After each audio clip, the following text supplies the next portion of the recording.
Today is Monday, February 5th, 2024. From Columbus, Ohio, I'm your host, Robb Dunewood. And coming out of Philly is your girl, Tech Life Steph. And out of Atlanta, this is Terrance Gaines, a.k.a. Brother Tech, a.k.a. Black History Month. And we have a guest down in the bottom right-hand corner of the screen, Mr. And Lamarr no AK Wilson. I was gonna do an AKA, but Terrance would have been mad at me. So, hey, look, no. I don't be mad. It's everybody else that has a problem with the AKAs. Oh, I love the AKAs. We don't hear it. That's all.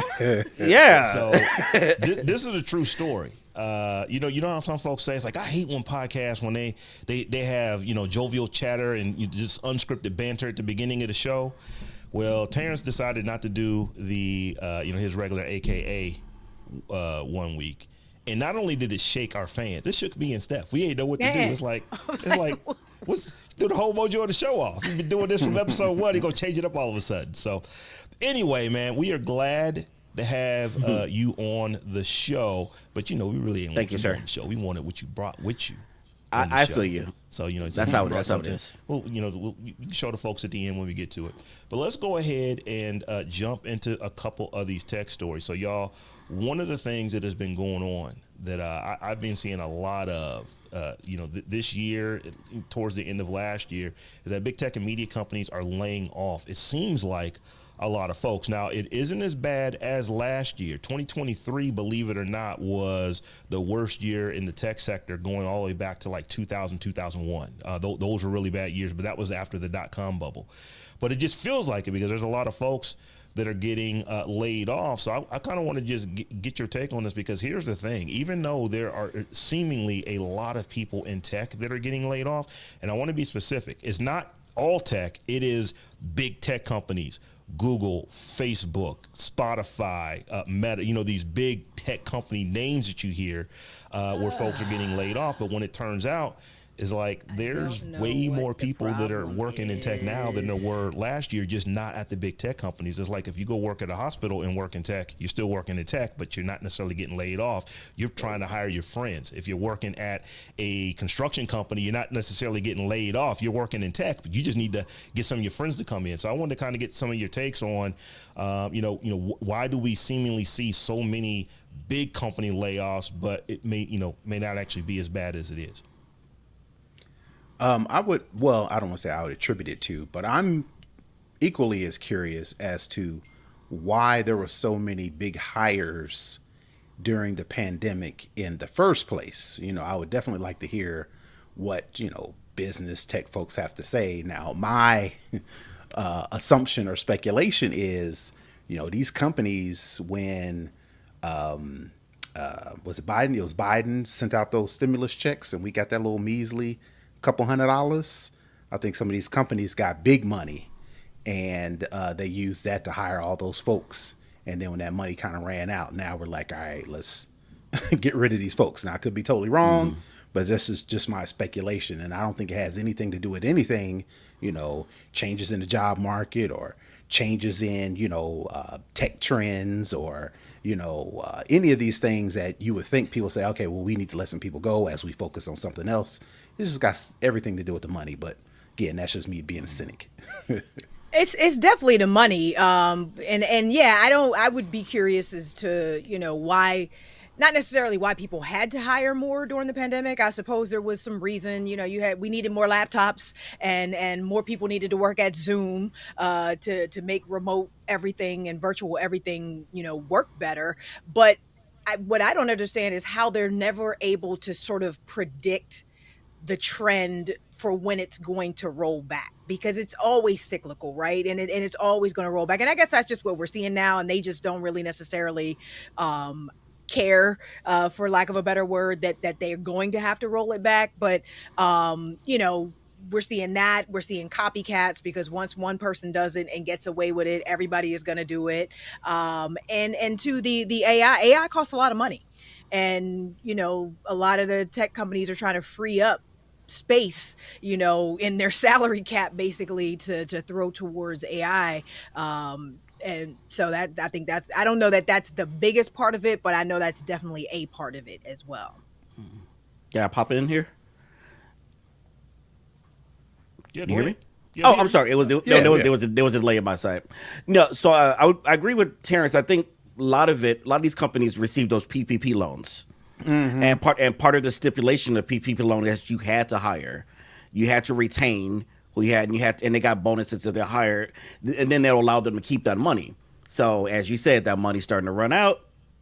You know, that is at least one reason. And then Stephanie, you have another really good point about why didn't they predict this? Well, part of them making more money is the layoffs Right. because stock goes up. The stockholders, shareholders love when there are layoffs because the stock always pops up. So it's like losing people is a money maker, and you never thought that would be a thing, but that's how these companies roll these days. So, And it's crazy, as you know, I'm a novice, very, very novice stock investor, right? And I'm always, not necessarily always, but I'm on the hunt for the next stock that could be going up. And, you know, when the stock goes up, especially a stock that I already own that goes up, I'm like, yes. And then on the podcast, I say, I hate big tech. And it's all about the money. Because they lay it. Yeah. And on the other hand, next day, I'm opening up my it's my portfolio. And sidebar, just FYI, to show you how really backwards and screwed up we are as a capitalist society. You can get forgiveness for all of these PPP loans. All of these folks that got this PPP money can get loan forgiveness. However, folks like me who are self-employed, who got economic something disaster loans, we still got to pay our shit back. And they want their money every month on the dot. But, somebody that got 6 figures, 7 figures ain't got to pay back a dime. I was like, what? That's some bullshit. But that's just I think all of y'all are on to a lot of it. So the big reason is that during the pandemic, there was an absolute fear by all these big tech companies that if we lay people off right now, 2 things are going to happen. They're not going to be our patrons when we come out of this, which means we're not going to make money. And we're not going to be able to get money as easily as we can get it today from the government. So we have 2 streams of revenue that are major for us that are going to be highly impacted, because if we're not doing anything to try to help the country out, and in a time like this, people are going to say, well, when else would you ever do this? So that was a big part of it. They wanted to make sure that they maintain those numbers. They didn't want to lay people off. They wanted to, because they were getting, government assistance, let's keep these people employed. And I think that they ended up over-hiring during the pandemic. And a lot of last year, a lot of 2023 was just right-sizing what we've done. I think where we are now, this is back to the normal. There's just going to be a lot of layoffs at the end of Q4 and the beginning of Q1, because folks want to go into their new year, their new fiscal year, without having all of this, people on the books if they can avoid it, because it makes them look better. As Trent was saying, as Terrance was saying, rather, there is there's a lot of companies that have been reporting in the last week or two, and for a lot of them, things are looking really good. But, things that they've done to make themselves look good is, oh, yeah, we're laying off 1,000 here. We're laying off 1,200 here. We're laying off 1,800 there. Whatever the case is, they've gone and they've made these trims. And that does, unfortunately, I don't want to say unfortunately, because it's just a thing of how the market works. It's just capitalism. But that looks good to investors. It's like, oh, you've gotten these people off your books. That's going to mean a bigger dividend for me. So that is one big part of it. And then, Steph, you said on this, the other part of it is that they just needed somebody to go first. A lot of these companies aren't doing layoffs because you cannot tell me that Meta right now, with the week they had after the numbers that they everybody need to lay on people their off, team that they can get. they just did a dividend for the first time. So it's like, the first time that they've actually done one. But same thing with Microsoft. Microsoft is killing it right now. But they've done layoffs. It's like, hey, we bought Activision. It cost us $68 billion. We need to get some stuff off the books. We just gave OpenAI $3 billion. It's exactly. crazy. So a big part of this is they have other things to pay for, and there is still a continuation of the right siding.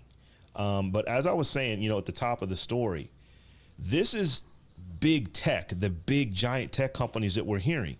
when you think about like the jobs market right now, we are darn near at a 50-year low for unemployment. We just came off of the all-time record. Now it's like, we haven't been this low in the last 50 years, except for the all-time high that we just hit. So there are people who are absolutely being hired.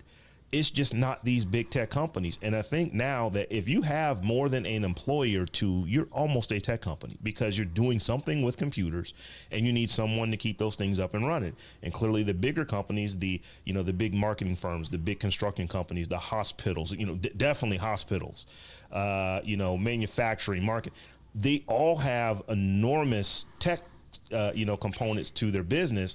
And although those jobs don't sound as sexy as going to work for Google or sound as sexy as going to work for Meta, there are people who are compensated quite well working in tech at companies that you never think of at tech. Like we said that last week, and Terrance says it all the time. Like, stop chasing clout and wanting to be with Tim Cook and them, you know what I mean? And go get you a good government job or something to that effect. Because if you have, these types of skills, you will get hired somewhere. It may not necessarily be in the Valley, doing the shiny, glossy thing, with the Googles of the world, but go get you a job and stop tripping.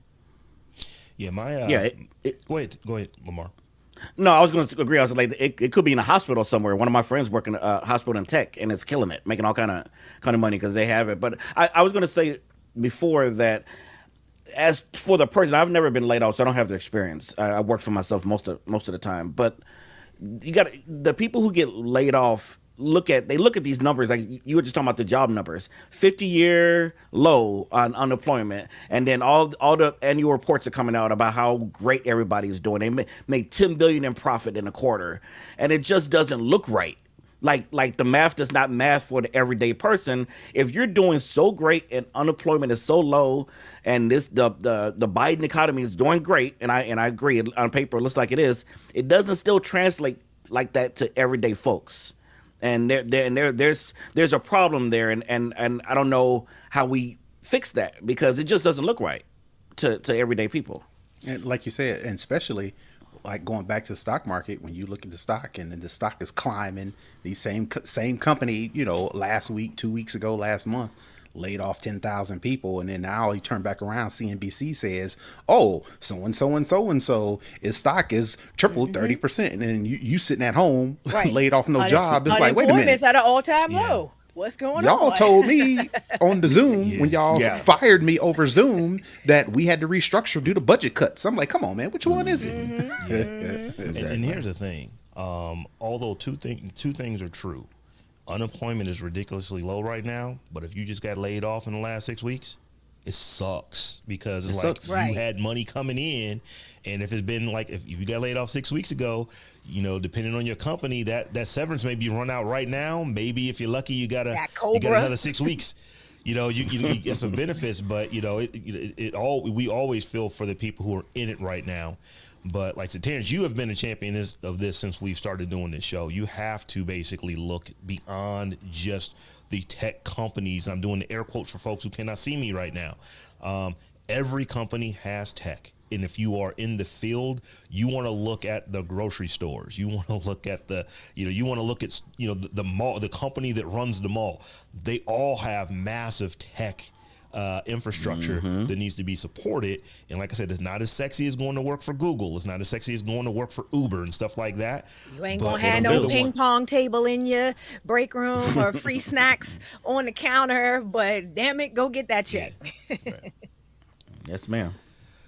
So, Steph, I'm pretty sure you stuck this story in about just the hijinks. Is that the right word? So I actually watched the theatrics. Yes, it was a lot of theater. It was very performative. Yes, if you want to use that as word. Theater. So the legitimate theater. So there, so we talk about big tech companies, but some big social media tech heads. They were all in front of Congress last week, and pretty much got read the riot act. And as I said, it was a clown show. It was what I was expecting, but they're going to have to figure some of this stuff out because, like, you know, Stephanie, this is your area. Kids are unprotected in a ridiculous way right now. Absolutely. And we have to get that fixed. Absolutely. So Mark Zuckerberg, Evan Spiegel, Linda Zaccarino from X, the boy from TikTok, and an old boy from Discord. I'm sorry, I don't have their names right in front of me. But it was Meta, Snapchat, X, TikTok, and Discord. The CEOs from all 5 of those companies met on Capitol Hill. Were required to come to Capitol Hill. Actually, not required because Mark Zuckerberg and Evan Spiegel actually volunteered to go. The other 3 had to be subpoenaed to show up, which I thought was very interesting. But they were up there on my birthday, actually, last Wednesday, the 31st, and got grilled for like 4 good hours about child sexual exploitation on the internet. It was actually called, the hearing itself, hold on, let me get it right. I had it pulled up and now I can't see it. The hearing was actually called the hearing on child sexual exploitation or something to that effect. I'll find it. I have like 3 different windows up open.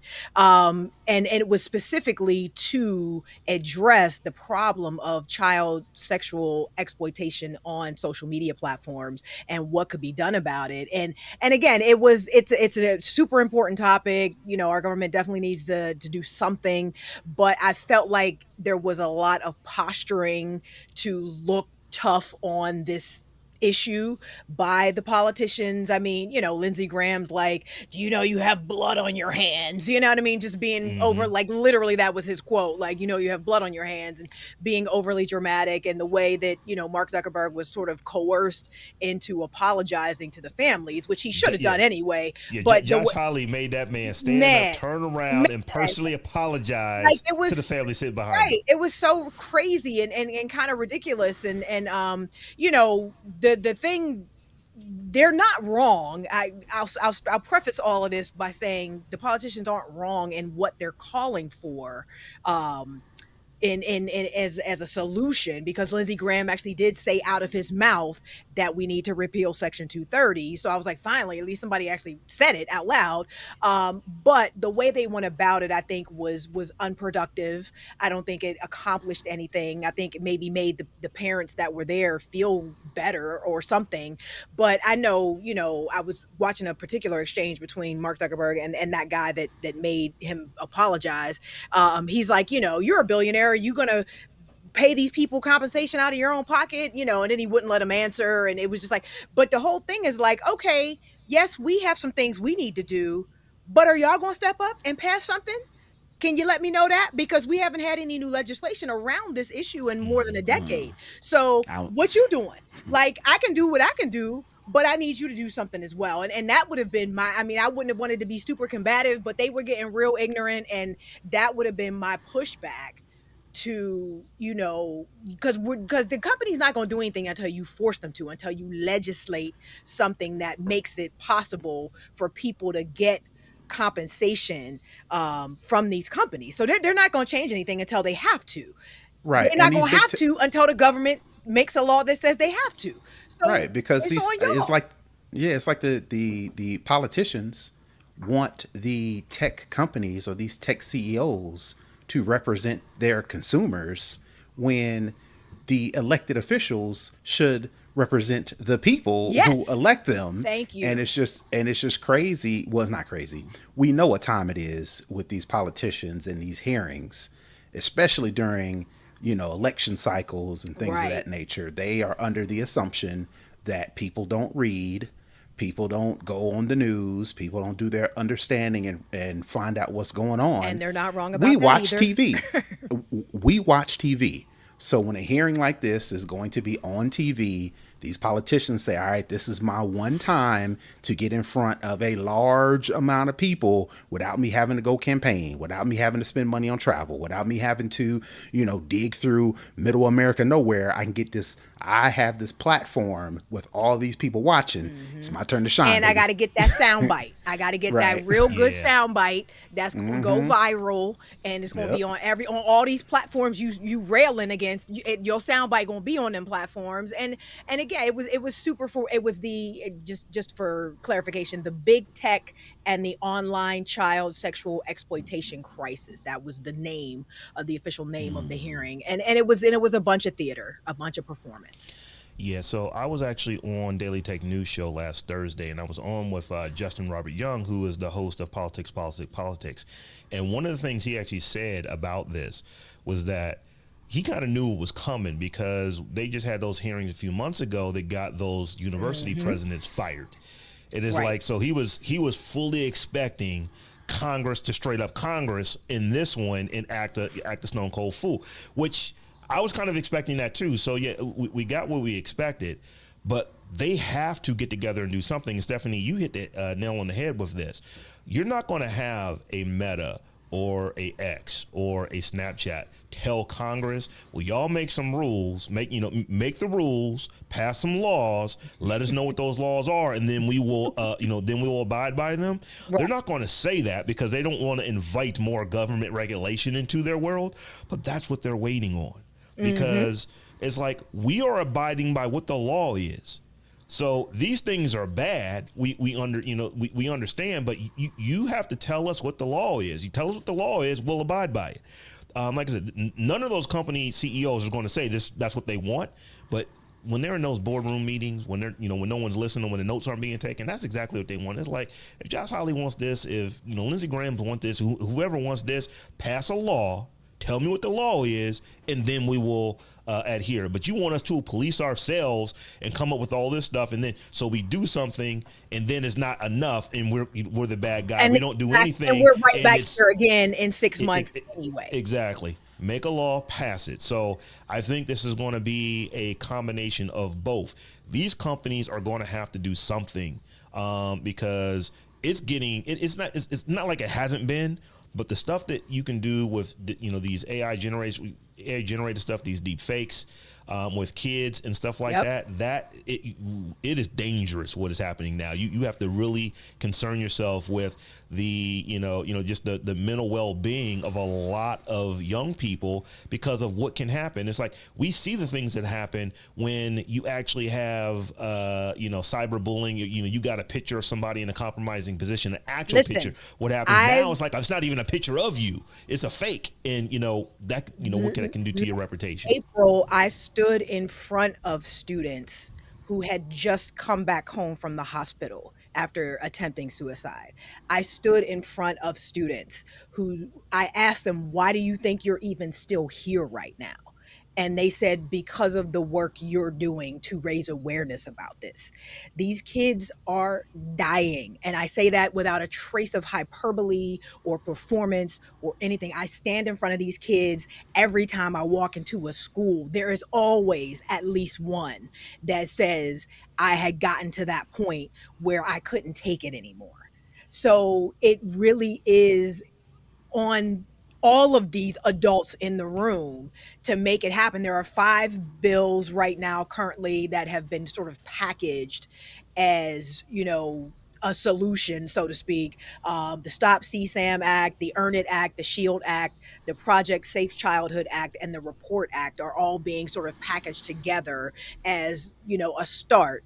But it has to start with repealing Section 230. It has to start there. People need to have some sort of way to get at these companies, and between that and age verification. I mean, we've gotten to the point, nobody wants to share that level of personal information, but we have to have a way to know who these teens are on these platforms. Right now, you have no idea.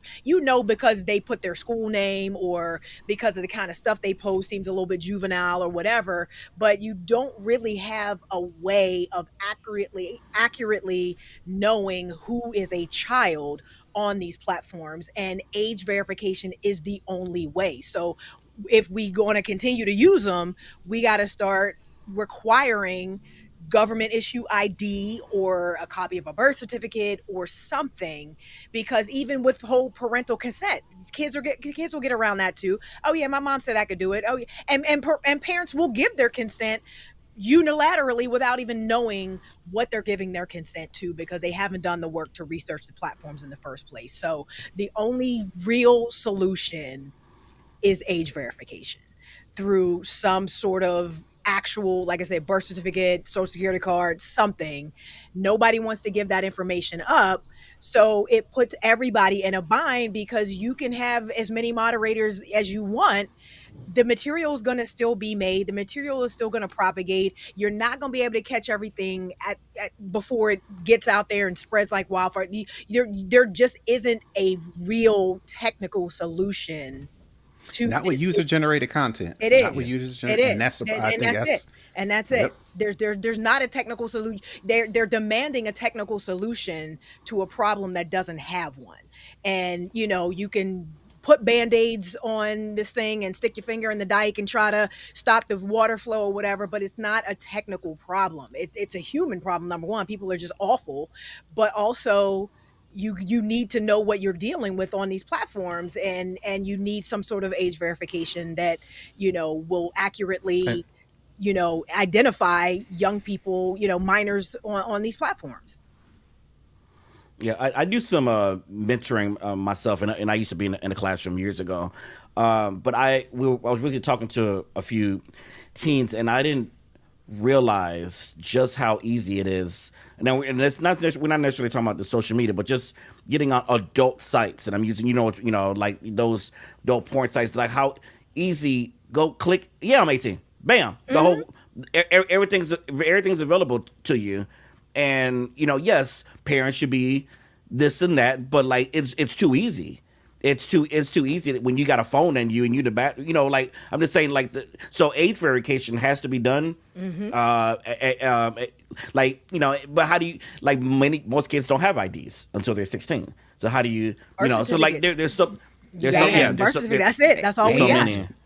And to make matters worse, who does it? Like right now, speaking of porn, Colorado and a couple other states are requiring websites, porn sites, to age verify. The websites are pushing back and saying, no, that shouldn't be our responsibility. It should be whoever made the device that they're on. So Apple or Samsung or Google, everybody should be responsible for it. Right. And of course, Apple and Google them was like, no, that's got to be bills and stuff passed. So it's almost like everybody wants to be upset. Nobody wants to take the responsibility at all. Because their views are going to go down. How we storing this data? We all know how great everybody is about storing data and personal information. I'm being sarcastic right now, but if you got a bunch of social security numbers now and a bunch of screenshots of birth certificates and you're just asking to be hacked. You're begging to be hacked and to have your privacy compromised and to have that platform compromised and that information out there on the dark web. So it really, I don't want to be a fatalist about this, but there's not an easy solution for it. So, Terrance, to your point, I want to say it was Mark Zuckerberg, and he's made this point before, but he was making it last week, is that why are you looking at Meta and Snapchat and this application and that website and that application and that website to do age verification? Wouldn't it be much easier? Wouldn't it be more applicable to actually make the device do the age verification? So if a parent gives a telephone to their child, it's generally running one of two operating systems, iOS or Android. Well, Google, you do age verification on that and make it, the parent has to, my child is this age, the parent has to set that based maybe off of billing information or something like that, because, it gets dicey when you start requiring, IDs and these things. I understand that. But if you do it at the phone level, that way the applications and the websites, they can just check in the phone.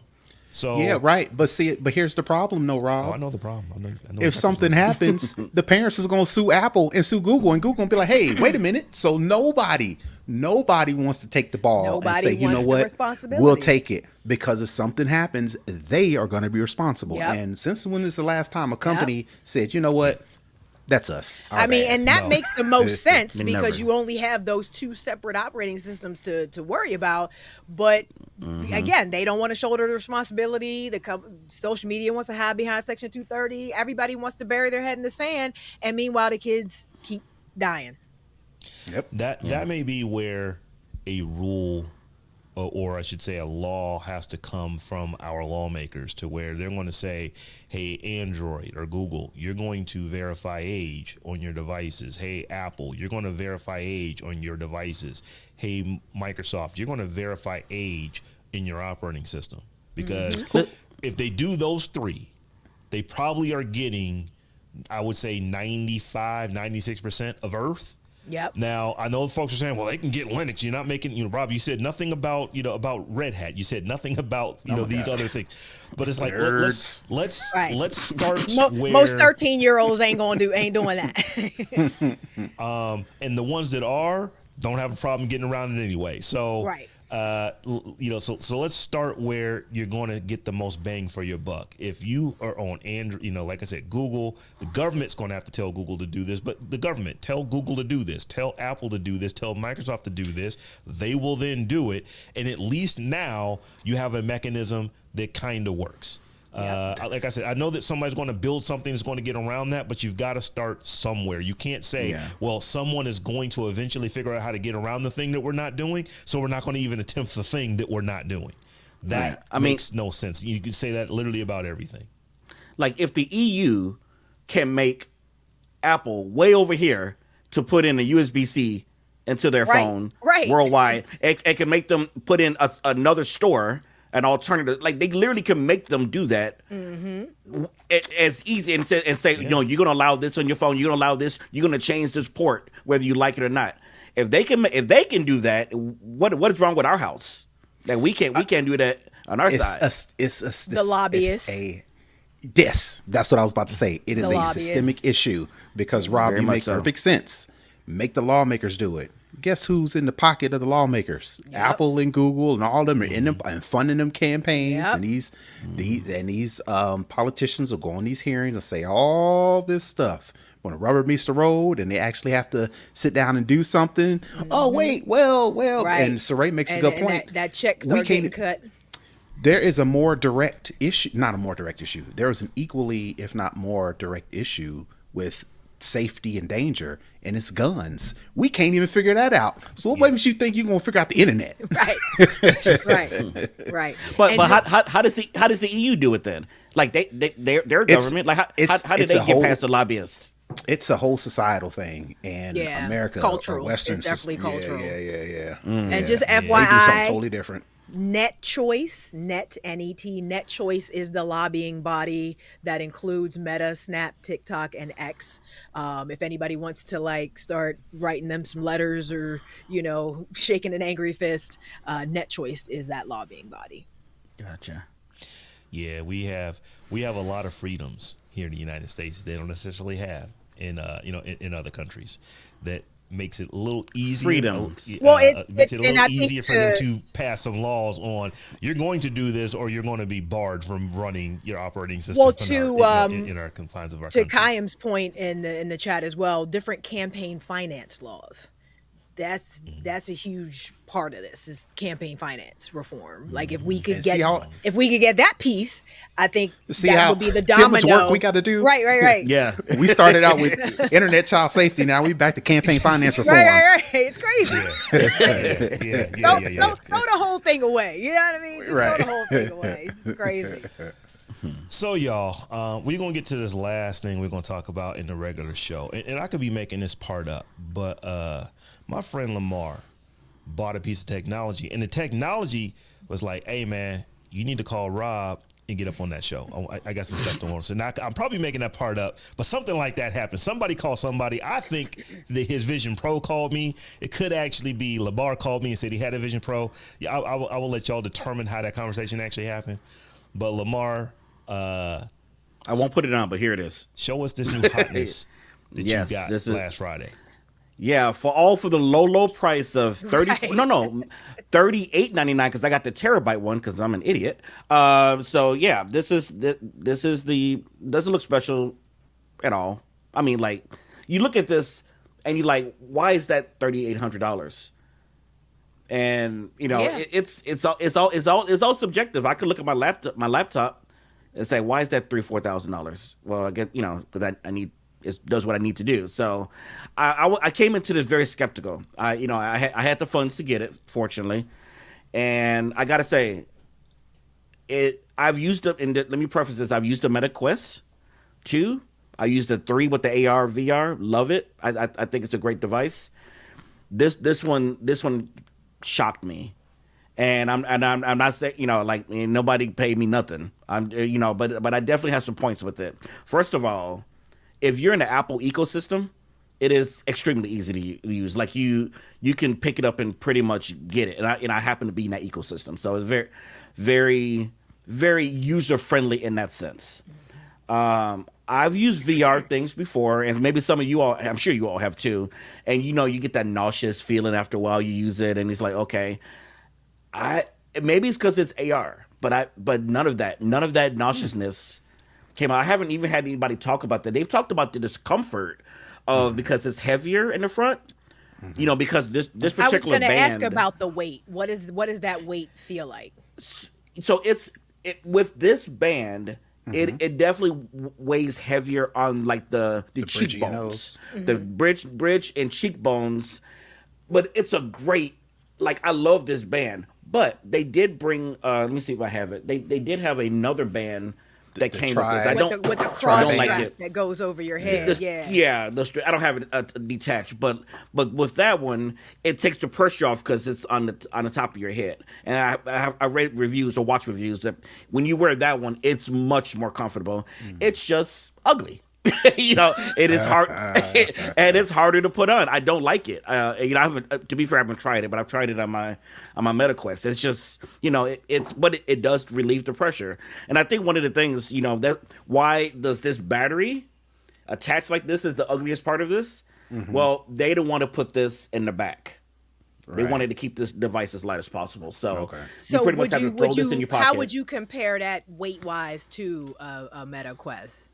Like just the overall, not as far as like the balance of where it sits on your face, but just weight, you know. They in general. feel about the same. That's the Okay. interesting, because I didn't put it in my video, but because I edited it. But like I have the MetaQuest here now. When I pick it up and I have this, I've had this for some time. This definitely feels a little heavier. But again, we're talking about plastic Yeah. and metal and glass. Yeah. So there is more weight here, but it's not considerably more. Like I expected this to be like heavy from what people were, you know, the initial reviews were saying, and I'm like, oh Lord, that's going to bother me. But Sensationalized media, of course, yeah. But the nice thing about this, it has this little button here that tight. That's why I love this band. Okay. It has some wires in here that tightens it up, and if you get it tight enough around, it doesn't move, and then it feels comfortable. So it's just a matter of getting used to it. And so yeah, weight wise, I'm heavier, but you adjust to it. The reason why I can tell you that is because last night I had like several windows up. I was looking at my text messages. I was looking at I had a few windows. I had Discord up, and it was around 10 p.m. All of a sudden, instantly, I open it's dark. It's just dark. I take the thing off. It's 3 a.m. I fell asleep on the couch. I don't know, but that was a testament to how comfortable it is, because brother can't even sleep with socks on. That's not that bothers me. So the fact that I slept with this on my head, even laying back, like my body adjusted to it. Was that the longest you had worn it up to that point? Oh yeah.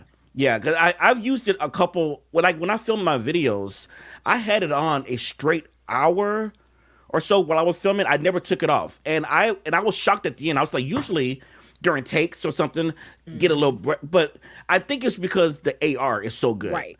The pass through is so good. I was able to see. I didn't like after a while. I just kind of forgot about the weight, and I'm like, there's no need to take this off. I'm not sweating. I don't feel nauseous.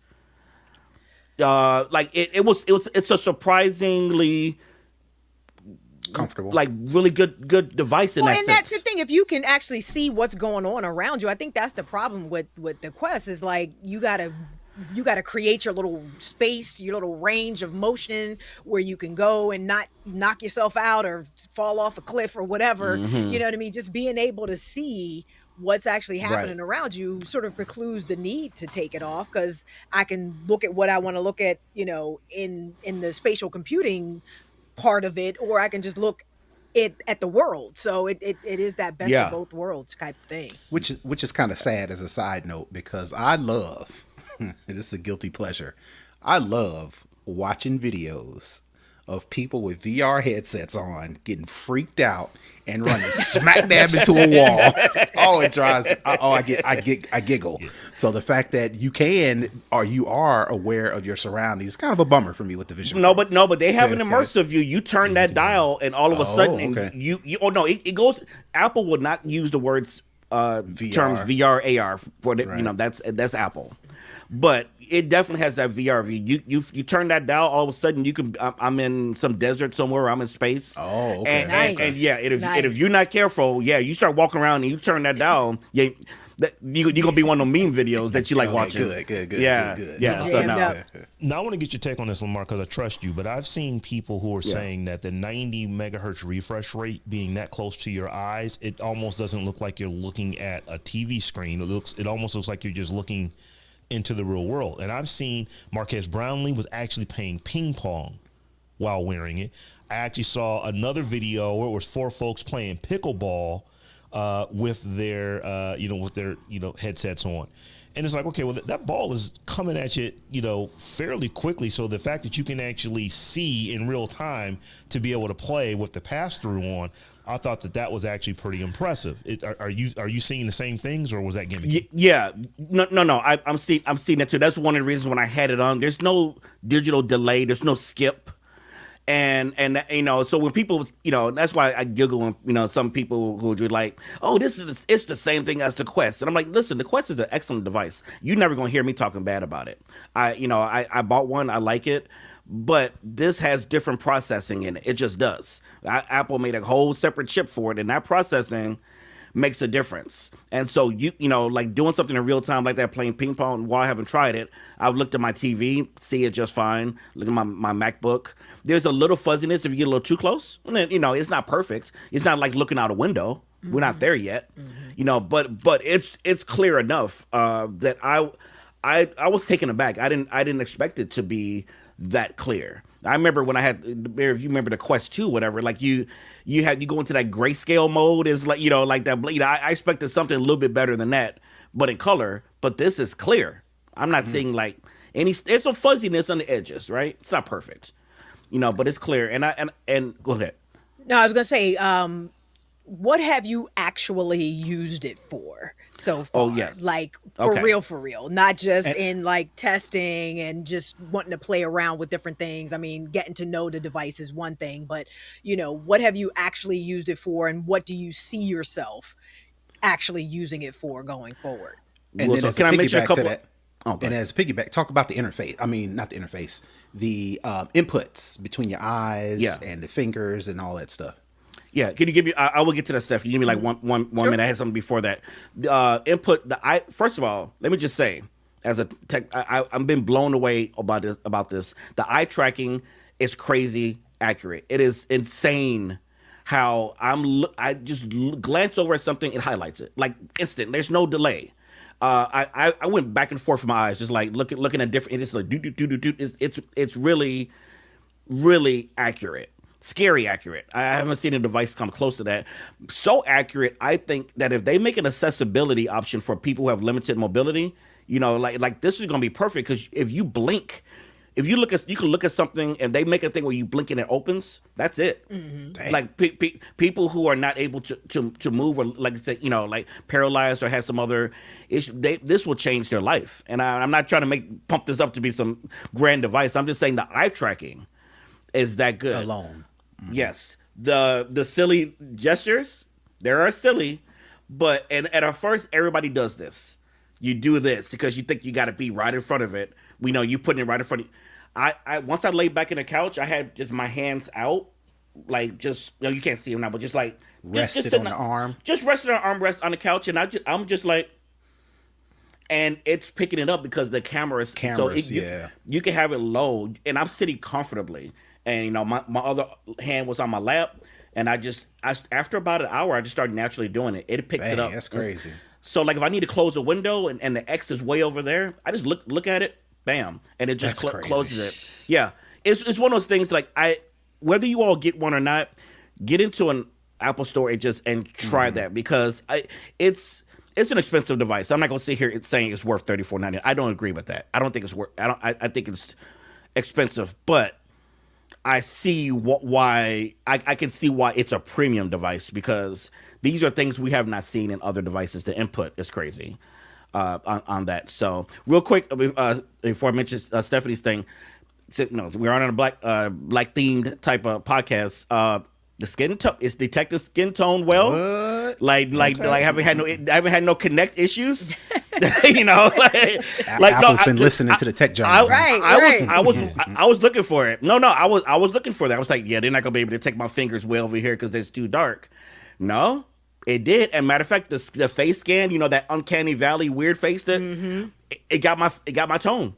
It nailed my skin tone. It nailed everything, even the blemishes. So I was like, okay, I was actually impressed with that. They took some time to make sure, and I have a friend who is Filipino.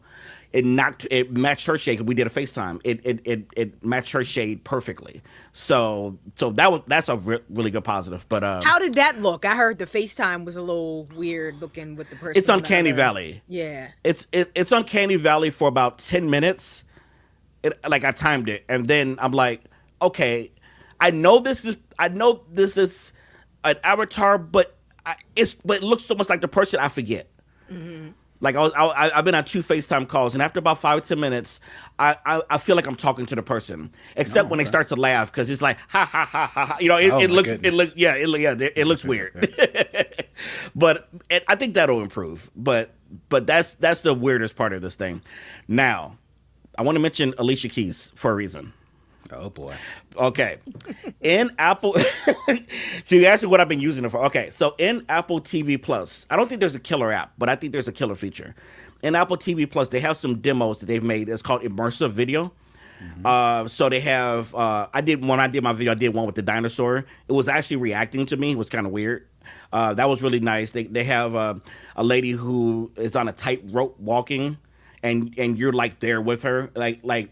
Better than regular VR. It's like you're there. Alicia Keys had. I did the Alicia Keys one first. So she's in her studio, and she's doing I guess she's about to go on tour. So her group is there, and they're like going through some songs and just like pretend like the cameras are not there, and just kind of doing their thing. And then she sings a couple of songs. But when I tell you, when that video popped up, and that woman was right in front of me. You could have sworn I was like, why are you in my house?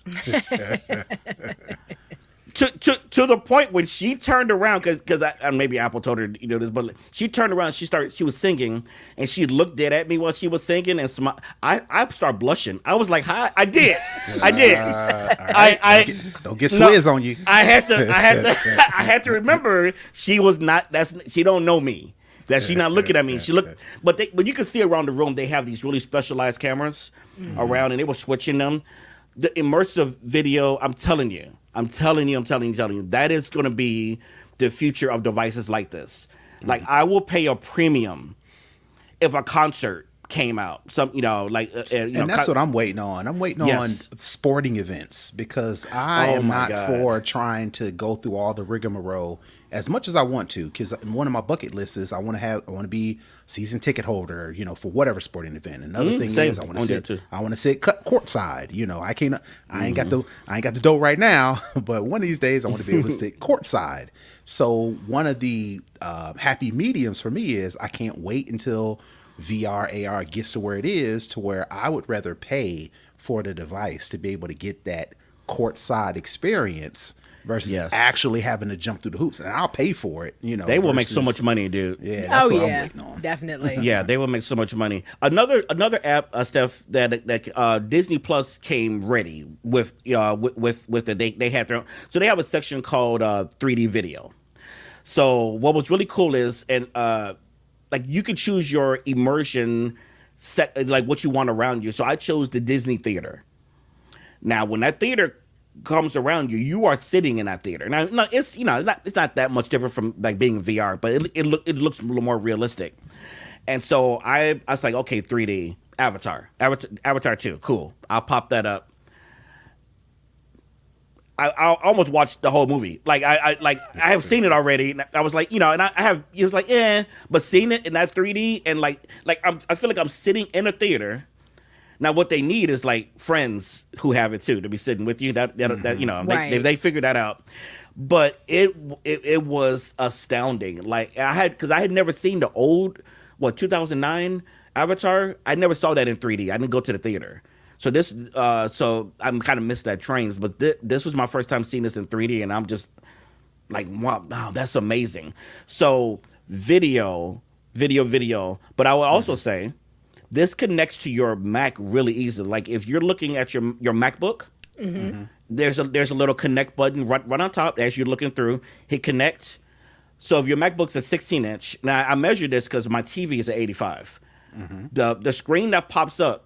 It's your Mac screen pops up. It was about 90 inches wide tall. So I basically using a Vision Pro as an external monitor for your Mac. I was editing video. I had Discord open. I was browsing on the side. I had Threads open and stuff. It was just one screen right now. But if they because of the processing. But to ask you, I was actually doing some work. I was texting friends back and forth, and just to have. Going from a 16-inch, even like my monitors that I'm on right now are 27, but that was 85 without any blurring.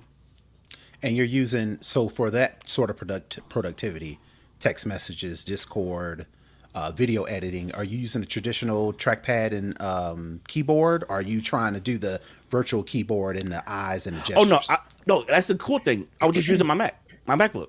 Oh, you're using keys on your MacBook. Gotcha. I was still so it's open. Gotcha. The screen goes black. Right. The virtual screen pops up. Dang. And then I have it as big as I want to. And now editing video was fun. Like So no delay. So that's what you were saying, going back to the being in the ecosystem.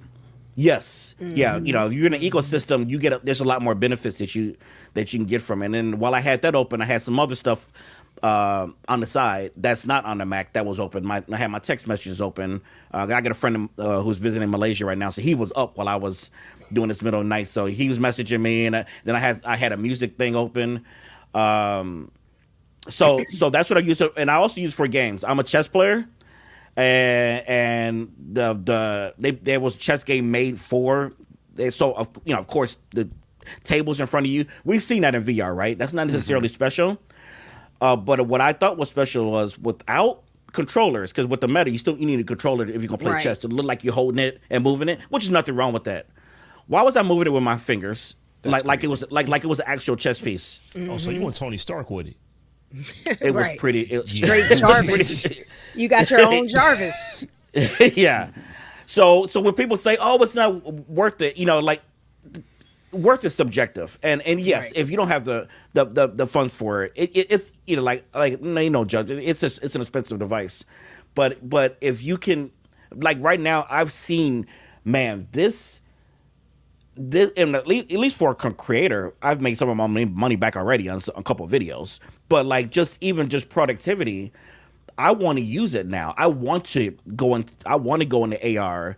To jump on my Mac and to talk to people and to jump on FaceTime. Like I feel like I want to be doing a lot more multiple things at once, but getting things done. Not just like you mentioned, Steph, not playing with it just to play with it. Right. But like actual productivity. Microsoft day one put the whole Alpha Suite on there. Yeah. On there, which is and so I expect more. Zoom. Zoom is on there natively. There's a ton of apps that are native, a lot of games and things. So there is a lot of potential. It's a Gen 1 device. I'm sure there's stuff. I'm still in that stage of awe So I'm sure I'll run into some issues like typing takes some getting used to when trying to do it virtually because I'm doing like this and it's weird.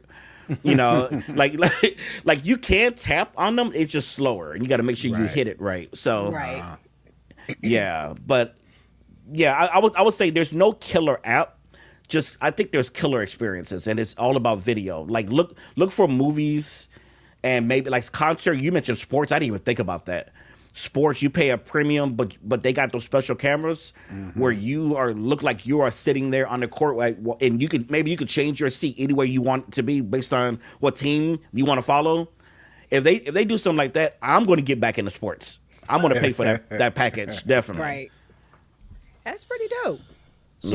So your review is what we're hearing a lot of folks say. It's like, man, the technology that Apple put into this thing is the killer feature. Now that developers have it, let them go figure out how to make it, utilitarian, I guess the word would be. But just the technology in it, if you're a tech head and you have it's going to cost you, $3.5-4 grand to get this thing. So if you have that, just wanting it is enough of a reason to get it. So I'm really glad that you volunteered to come on and tell us about the VR. It sounds really cool. Yeah, and it's just another reason. Like, man, I want to go ahead and buy me one of these Macs. And I think the whole thing about and I think a whole nother thing about the price could also be that it doesn't replace anything. And I think a lot of people's like, well, my MacBook or my TV or my phone or whatever the case may be, now I have to have this on top of that. Right. And I think that's why people are like, $4 grand is too much, But it is. But at the same time, like you're mentioning, with that experience, and as developers get a hold of it, and as we as consumers start to dictate to Apple what is our use case for this, I think, Apple and or third-party developers or whomever can start to curate that experience versus Apple just saying, hey, this is a productivity device, deal with it. Right. I'm hoping Apple's like, all right, people are using it for this and people are using it for that. Let's curate that, experience. Absolutely. To suit that. So then people will actually see this as, while being expensive, there's some value to it. Mm-hmm. Yeah, and then, like I said, the Xbox Game Pass is going to come to it because now Apple has allowed that, so that's going to bring hundreds of games. Like it's just opened the floodgates to so much potential. NVIDIA GeForce, and I gotta say the Wi-Fi on it, I'm guessing it's Wi-Fi 6. Like I have no delays, no stutters in the video, just amazing. There is one terrible thing, but not only the people in the video are going to be able to see it, but like absolutely awful. For $200, this is the case, and I'm just wondering, why is it wrinkled? I heard it looked like a big pillow. They said it was like a big pillow. That case cost $200. It's $200. I'm like, can y'all could have ironed this? That's all I'm saying. That's real. Like look. Yeah, that's janky. Now they were like, oh, I put it on threads. They're like, oh no, they did that. That's an aesthetic because of NASA spacesuits. I'm like, they still could have ironed it. I'm sorry. My mom, don't go outside with no wrinkle. That don't look like no $200 worth of protection. But no. This is going back. I found a third party company that's making one. No, it's just a principle. I can't. I don't like it. And it's going to be that's dirty. The same thing. It'll be dirty tomorrow. Mm-hmm. But Apple will get better because when the Apple Watches first came out, them boxes were ginormous. And now you go buy one, it's like a little thin little piece of cardboard that you take out. It's got everything you need. So nice. Yeah, but it's a fun device. I'm using it a little bit every day. Ask me if I'm still using it in a month or two, or if it's collecting dust. Well, I'm hopeful that I'm gonna use it, but we'll see. For $3,400, you better put that thing on every day. Every day. Listen, it's sitting on my ottoman and on my couch, so I have to look at it. I'm gonna have to use it every day. Yes. The videos are already out. People on the subway, people getting out of their cars using it. I mean, that's just I ain't doing it. Well, I'm just saying. I don't want to go there, but I'm just saying. We ain't done that. Well, you gonna get and you ain't gonna see me doing that. Because Yeah, we especially or gonna start to arrested. see a lot of these on the black market when people getting them snatched off their heads, wearing them out in public. Like, come on now, everybody know how much these Yeah. things cost. Why would you wear that outside? That's crazy. So Lamarr, thank you so much for coming to the show to let everybody know about your new hotness that you got last Absolutely. Friday. But y'all, it is Black History Month, and one of the things that we said we were going to do every week this month was hit you with a spotlight. So, Tech Life Steph, can you please tell us about Lanny Smoot? Yes, I can. 1 second. Okay. Lanny Smoot is the first Disney Imagineer to be inducted into the National Inventors Hall of Fame. He is only the second Disney employee to earn this honor after Walt Disney's posthumous induction in 2000. At the Walt Disney Company, Lanny Smoot, with over 100 lifetime patents, has developed interactive attractions, special effects, new concepts for ride vehicles, and numerous other technological advancements for Disney's theme parks, attractions, resort hotels, and cruise ships, creating magical guest experiences and driving innovation for future attractions. Born in 1955, Smoot grew up in Brooklyn, New York, and became fascinated with invention during his childhood.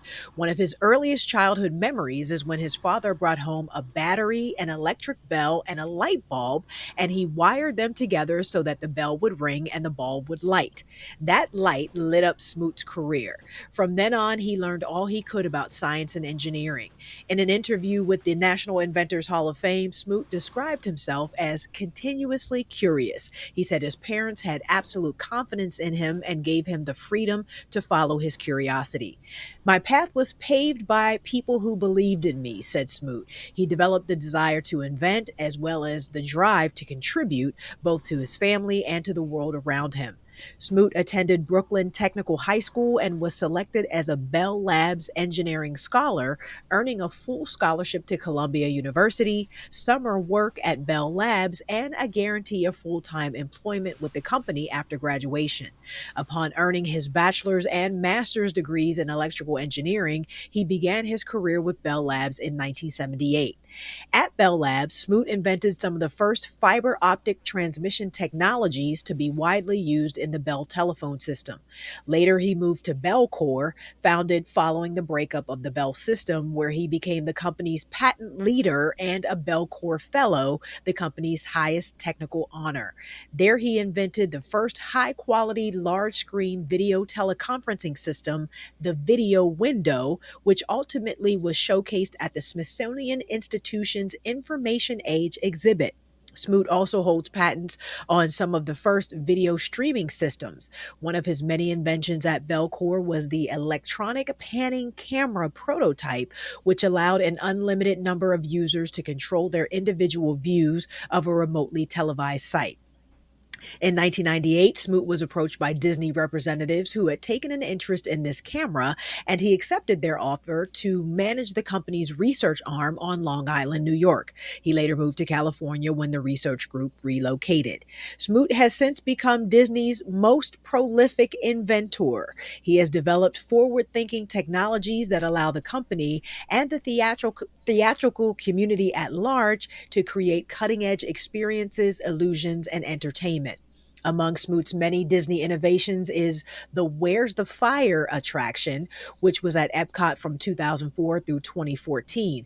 By aiming X-ray flashlights at the walls of life-sized model rooms, guests saw wall surfaces melt away to reveal safety hazards, learning how to make their own homes safer. Smoot also holds patents on many other interactive systems, including the interactive koi ponds at the Crystal Lotus Resort at the Hong Kong Disneyland Hotel and the Power City interactive attraction at Epcot's Spaceship Earth. To encourage repeat visits, Smoot helped develop technologies for some of the first interactive scavenger hunts at Disney parks, including Kim Possible World Showcase Adventure at Epcot and Fortress Explorations at Tokyo Disney Sea. For Disney Cruise Line, Smoot helped create the interactive multi-paneled floor surfaces that magically respond to children's movements.